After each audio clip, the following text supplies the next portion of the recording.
লোকনাথ বাবার তিরোধান দিবস উপলক্ষে বিশেষ পুজো কান্দির দোহালিয়ার লোকনাথ বাবার আশ্রমে 134তম তিরোধান দিবস উপলক্ষে কান্দিয়ার দোহালিয়া লোকনাথ বাবার আশ্রমে বিশেষ পূজা পাঠের আয়োজন করা হলো। কান্দির দোহালিয়া লোকনাথ বাবার আশ্রমে এদিন সকাল থেকে বিশেষ পুজো এভেন হোম যজ্ঞের মাধ্যমে প্রাচীন রীতি মেনে লোকনাথ বাবার তিরোধান দিবস উদযাপন করা হলো। লোকনাথ বাবার তিরোধান দিবস উপলক্ষে বিশেষ পূজায় অংশগ্রহণ করেছিলেন কান্দির দোহালিয়া এলাকার 8 থেকে 80 সকলে। লোকনাথ বাবার তিরোধান দিবস উপলক্ষে কান্দির দোহালিয়া গ্রাম জুড়ে উৎসবের আমেজ। মুর্শিদাবাদ থেকে রাজকুমার দত্তের রিপোর্ট, সি প্রাইম নিউজ।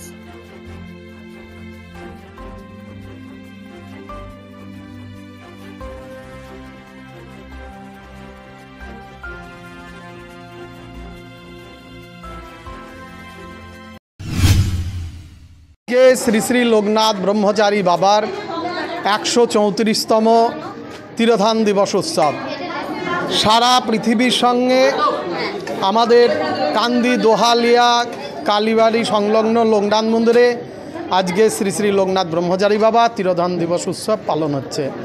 এখানে দেখছেন প্রচুর ভক্তের সমাগম। প্রতি বছরই ভক্তরা এখানে আসেন, বাবাকে পুজো দেন এবং আমরা পুজো, এরপরে বিশেষ হোম এবং ভোগ প্রসাদ বিতরণ আর কি, এর মাধ্যমে দিয়ে আজকের দিনটা পালন হচ্ছে। আজকে দেখছেন তো প্রচুর ভক্তের সমাগম হয়েছে। আমার নাম পলাশ মুখার্জি, আমি এখানকার পুরোহিত। যখনই আমি এখানে আসি তখনই বাবার কাছে আসি, বাবার কাছে এসে খুব মানসিক শান্তি হয়। এখানে এলে খুব মানসিক সব দুঃখ কষ্ট ভুলে থাকা যায়। এখানে এলে মানসিক খুব শান্তি হয়। জয় বাবা লোকনাথ। হ্যাঁ, পুজো দিলাম, খুব ভালো লাগলো, ভালো করে পুজো দিলাম।